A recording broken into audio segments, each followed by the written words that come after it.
welcome to the show. Well, I'm very excited. Thanks for having me. You have blown up. Like, you are literally everywhere. How do you feel? I don't know. I think when you're just in it, sometimes you don't. I'm just so tunnel vision right now, just working my tush off that, I mean, I appreciate that. I'm glad that it seems like that's happening. It's been a crazy roller coaster. And I'm just trying to stay really focused on my community and continuing just to show up. And it's a lot. Yeah. I heard you on my friend Lauren's podcast say that you didn't take a maternity leave. Oh God, worst decision I ever made. Yeah. Are you dying? Yeah. By the way, moms out there, take a maternity leave. I'm a bona fide workaholic. So it was tough for me to understand what it meant to take time off, but also I'm a small team. So we're super scrappy. And, yes, I wasn't filming live workouts on the Sculpt Society app while I was, postpartum, but I was still behind the scenes, on Zoom calls and meetings and emails. And it just, unfortunately, when you're an entrepreneur in these early days, like it's 7 days a week, it doesn't turn off. I'm hoping I can get to a place where I can have some days off and have more of a quote unquote balance. Yes. But I don't know. For my personality, I don't know if I'll ever get there. I feel honest. Have you seen it? I think it's a meme, and it's something along the lines of, I didn't want to work a 9 to 5, so now I just work 24/7. Oh my gosh. That's pretty much it. That's me. Yeah. It's also, I think entrepreneurship is very glorified, and while it's a really incredible thing and there's so many good things that come with it, you don't see that side of it. Yeah. And it's hard. Yeah. I think people really, especially in our generation, have really glamorized it, and it's like this need for everyone to prove themselves to be an entrepreneur. And I think it's okay if that's not in your cards. And I think there are plenty of people who can be really happy in organizations because I think once you're in the thick of it and you're owning your own company and really running it and it's dependent on you, it's not glamorous, know? And then it brings on all the added anxieties and added pressure and added stress, especially when you're front facing and it's quite literally you doing it. Yeah. That's a lot. Yeah, it's a lot. I want to talk a lot about almost body positivity and not being super hard on yourself. I am someone, I love working out. We were talking about this before.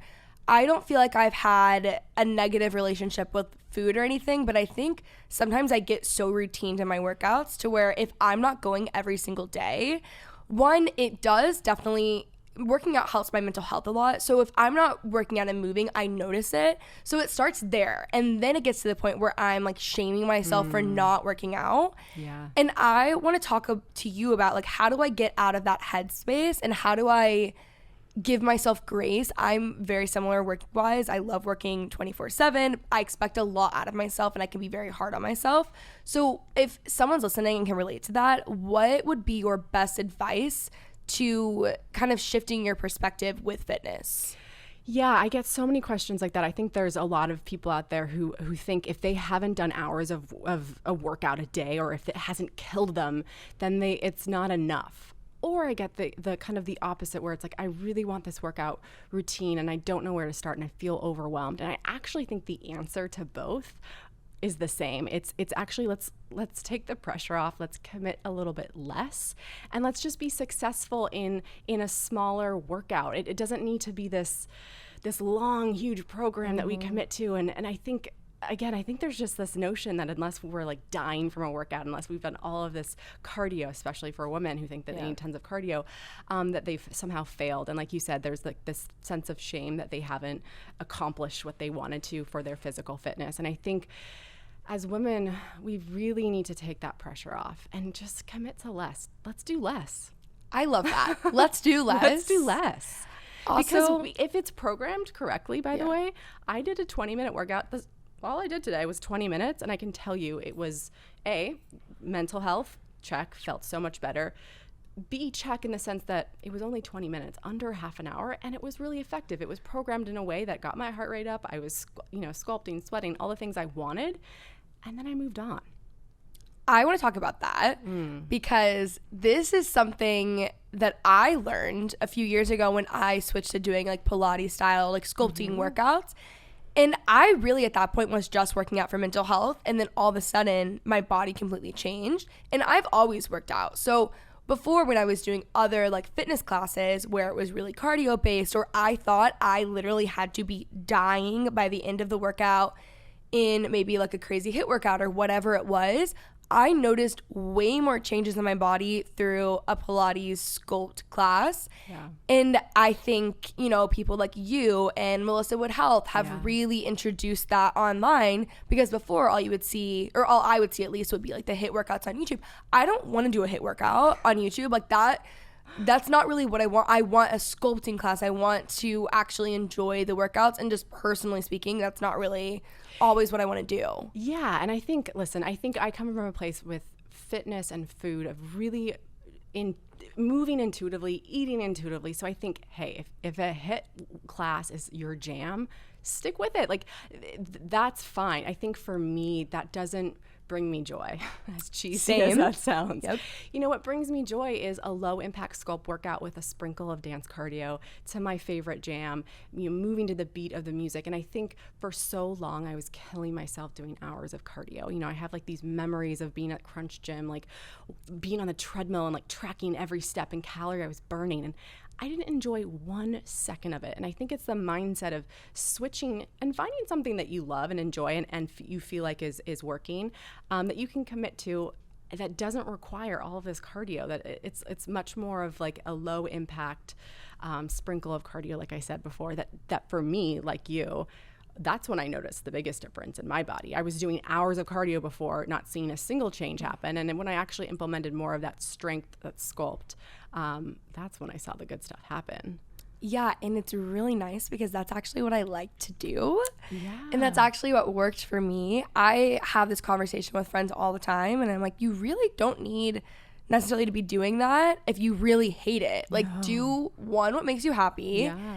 For me, I've noticed in my own fitness journey that if I don't like the workout, it's just not going to do anything good for me. I'm going to dread it every single day. I'm not going to be happy. You're not going to commit to it either. Like, exactly. Long term. That's why diets don't work. That's why these fad workouts don't work. You have to find something that you enjoy, that you can stick to, because that's the consistency is where all of that great stuff comes into play. And that's when you start to see changes physically and mentally, right? It's the consistency of showing up for yourself. By the way, in a small way, like 20, 30 minutes a day. Like, you don't need to be doing this hours a day. So commit to less, but commit to less to something that you really enjoy and you look forward to. How did you get to having this outlook on health and wellness? You know, it came from a lot of years of like self-torture. You know, I think in my early 20s, I tortured myself in the gym. I was yo-yo dieting. I was really unhappy with my body and just hyper-focused. And I got to a point where I was so sick of it. I was like, I'm not living life. I'm just in this like tunnel, like this little hole of yo-yo dieting and like living at the gym on a cardio machine. And I knew there was more, you know, outside of that. And so it really took some time, you know, doing self-work and finding a way of moving that felt good for me. And I think that was the missing component, really healing my relationship with food, eating intuitively, not having a good or bad foods, like really making sure I was just loving food and not, you know, saying that I couldn't have this or that. So that was one component. And then the other component was finding a way of moving that felt just really fun for me. And that's what the Sculpt Society is. It's a really fun way of working out. And I think the two of those, you know, was like a very powerful moment for me. How did you heal your relationship with food? You know, I probably should have been in therapy. Mm-hmm. I will say that. I probably would have healed a lot quicker. I read a book called Women, Food, and God by Janine Roth. And that really switched things for me. And she really kind of introduced this idea of intuitive eating. And that was a really big eye-opener for me. I think most people, if you're hyper-focused on something, whether you're, you know, for me it was food. I always say it could be sex or drugs or alcohol or whatever it is. It's usually you're not really dealing with the actual issue. Like if you are so obsessed with something or overusing something. And for me, you know, it came down to my dance career and pursuing dance. At the time, I wasn't. And I think I was distracting myself from all of those feelings by numbing myself with food. And so realizing that and then understanding that and being able to interpret it and taking the emotion out of eating and really leaning into it from a place of intuition and not from a place of wanting to numb. That's really, really helpful. Yeah. What are some of your go-to maybe like snacks or meals that you just love now?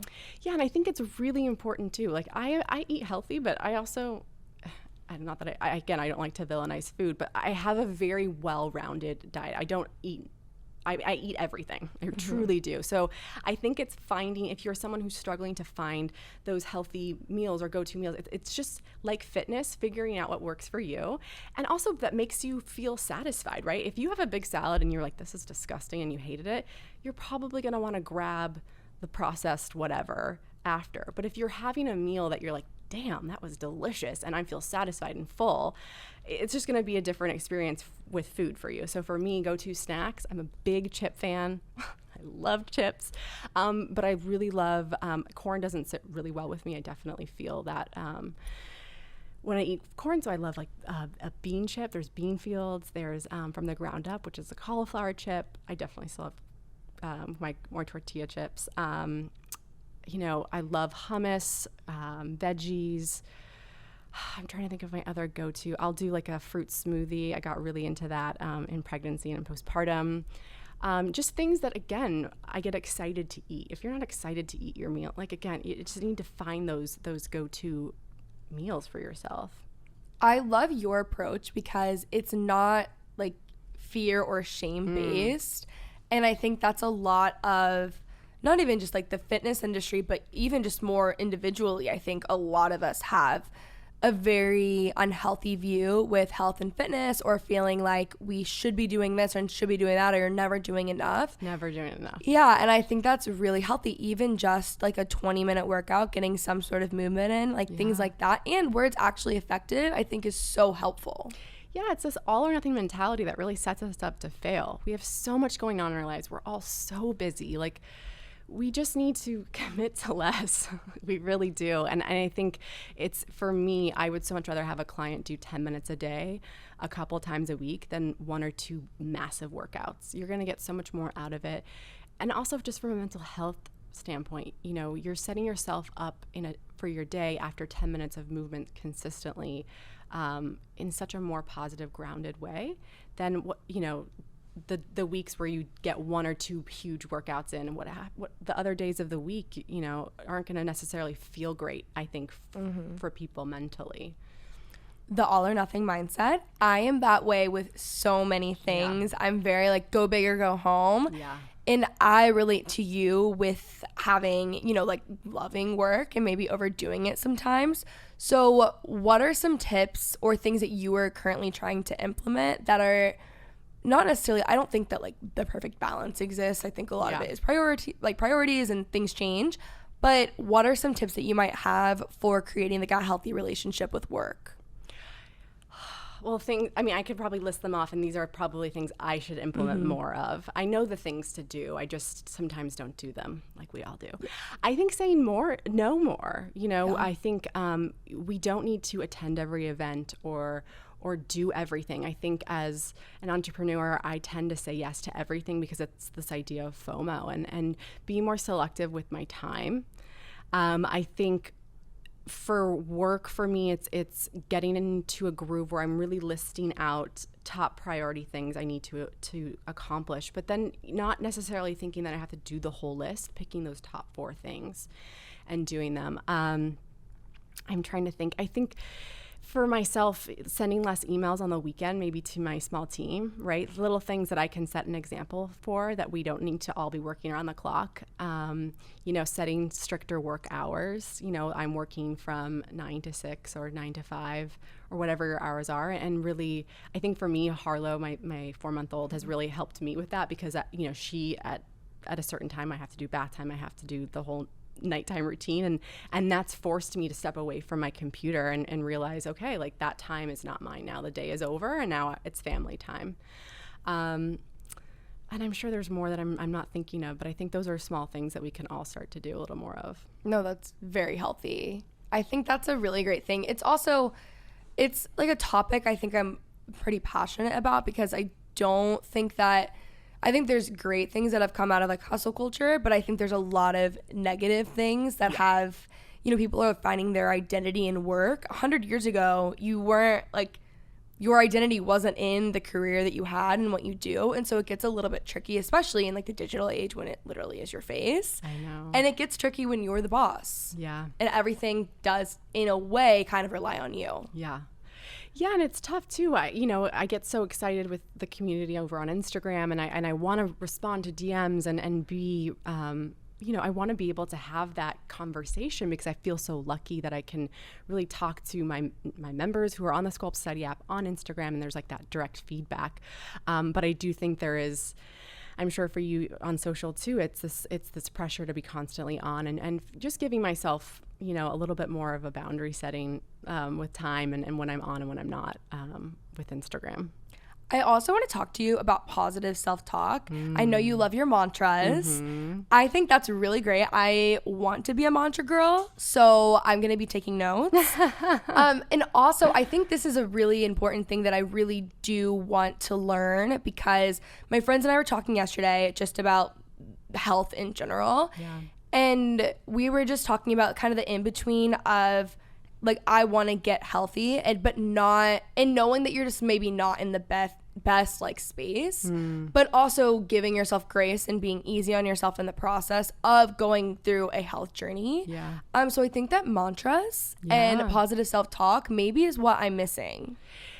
Yeah, I've always been a believer in just the power of how you're talking to yourself. So I think for me, it took me a long time to understand, especially in my early 20s, that conversation was so negative, and it was just it was feeding into this just constant negative cycle.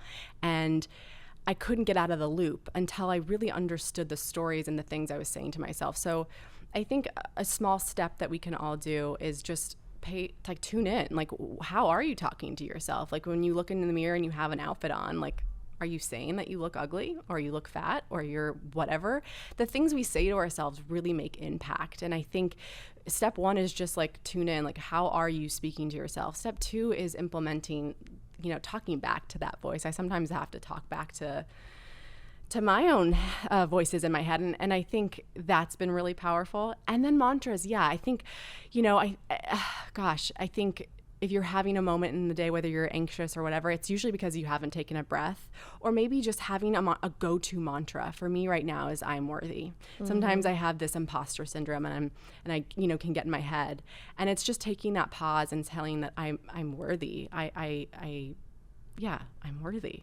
Yeah. And I think I'm believing it, and just really feeling and breathing into that. And I know it can sound really cheesy, but whatever mantra you have that is powerful or speaks to you, pick one and just use it throughout the week and see how it feels and makes you feel. That is really good. I'm going to start doing that. I'm literally about to be texting you, I'm worthy. I'm doing my mantras. That's where we're going. I also want to talk about the Sculpt Society. I know you've talked about how you've started it in the early days, but what do you think is the reason, or maybe a reason, that it's really taken off? There's so many people in the fitness space in general, and you are definitely an outlier. What do you think you guys or you have brought to the table that's different, or maybe people have connected with? Yeah, I think I'm really specific about how I speak to my community in fitness and women specifically. On the whole goal for me with the Sculpt Society is truly to empower women through movement. So how do I do that? My words, like we just discussed, are so powerful, right? So I'm constantly speaking to making the movement feel good for you, taking the pressure off, let loose, let's get messy with it. And I think for so long fitness has been kind of this boot campy, you're having your instructor yell at you. And while there is a crowd that loves that, it never really resonated with me. And I think that's one aspect that I know resonates with my community is I never do before and after photos. It's never about a thigh gap or six-pack abs. It's truly about feeling good. And I think the more we can lean into feeling good, not only are we going to feel better, but we're going to get better results because we're not so hyper-focused on the physical and what we look like.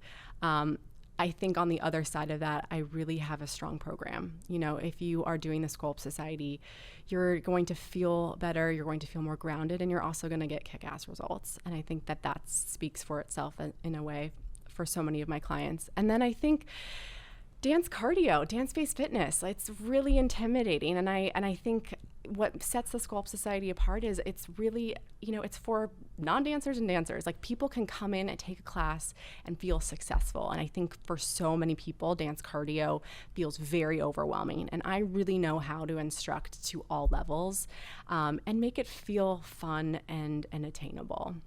Yes, that was something I was thinking about with you, because I do feel like, I mean, I think studios in LA, I say that, and I went to like one of the most sceney studios here, but I think that they can be very sceney and very overwhelming, and it's just a little bit intimidating. And your workouts are the complete opposite of that. It's very welcoming, it's very friendly. It makes you feel like, oh, I'm fine here. Like, I can take a deep breath. Yeah. And that is definitely something I feel that has been missing in the fitness space. Yes. Thank you for touching. That is a massive, I think that's such a massive part of the Sculpt Society, is just truly being a place that you feel included in, everyone has a seat at, and that, you know, again, for so long in the boutique fitness space, specifically dance-based fitness, like, it can feel very cliquey, and I didn't want that. I wanted the Sculpt Society for everyone to come in and feel seen, and for it to be a place where friendships were made and community was at. And I feel so deeply and passionate about that, you know, it's exciting for me to see that start to happen as well online. It really is. It's quite the community.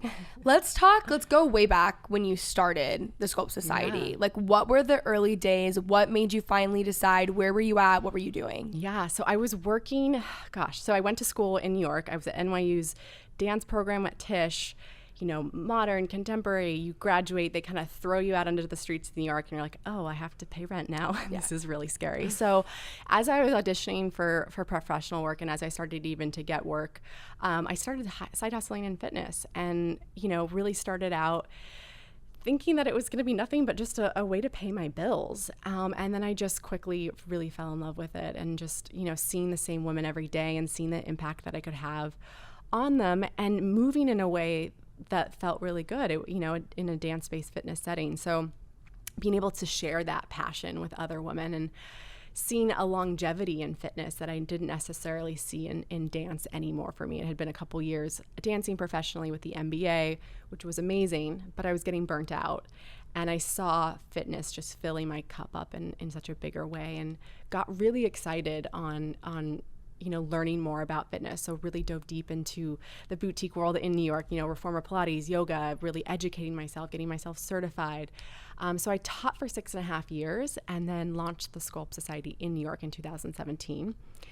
This at the time was just in real life classes. I was teaching at 2 different studios. It was this incubator spaces in New York, where you could go in, you could teach, and, you know, you could create your community within those studios, and not deal with the brick and mortar and all that goes into that, which was amazing for me at the time. You know, I was just starting out, and I really could concentrate on the community.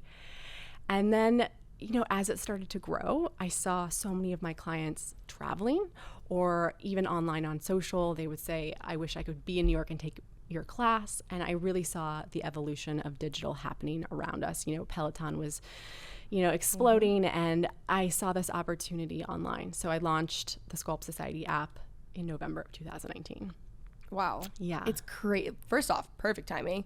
Second, it's crazy that it's not been that long. No. That is wild. Did you have a following before you started it? No. That's crazy. No, I didn't. My husband says, I met you when you had 300 followers. No, yeah, at the time I didn't, and I really thought I was so late to the game. 2017, you know, everyone feels that way, though, right? Regardless. Yes, it felt late, but I knew it was such an important aspect of the job, really, if I, you know, to create a business and really create that buzz. I understood. I use social all the time, and I needed to create that community on Instagram as well. So really, you know, just did my best in New York City. I worked with a lot of influencers and celebrities, and of course that helped.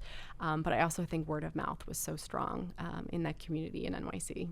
Do you have any best practices for growing your Instagram in the fitness space?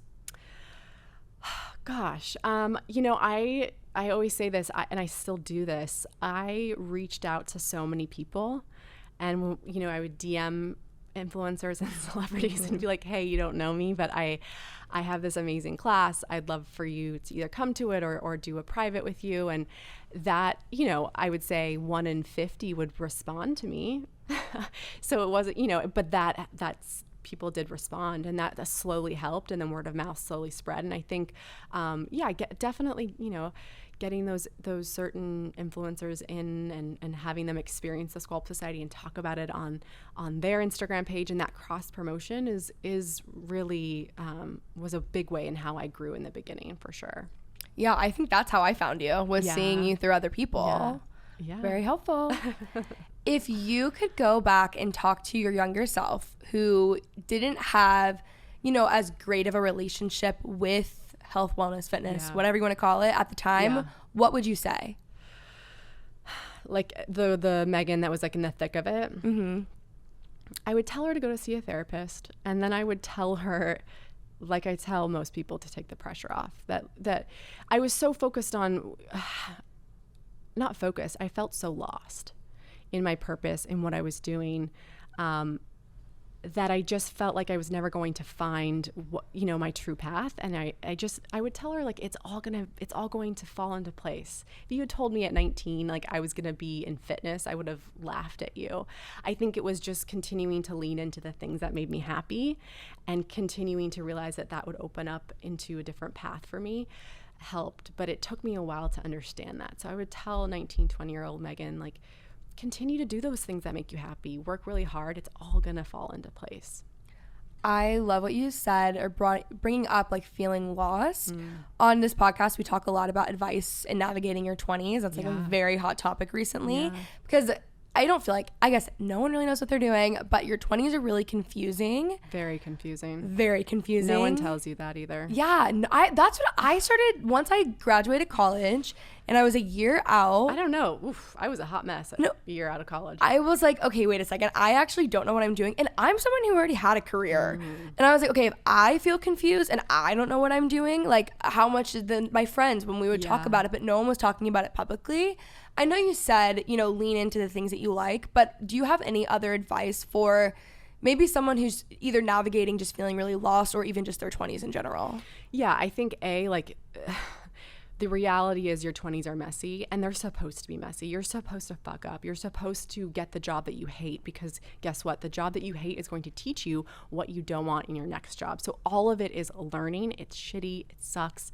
And you just want this clear path, but that's not going to happen. So I think embracing that, and just knowing that, I think if you are, I know for me as a creative, I didn't know how to make it like work with all the things I was interested in.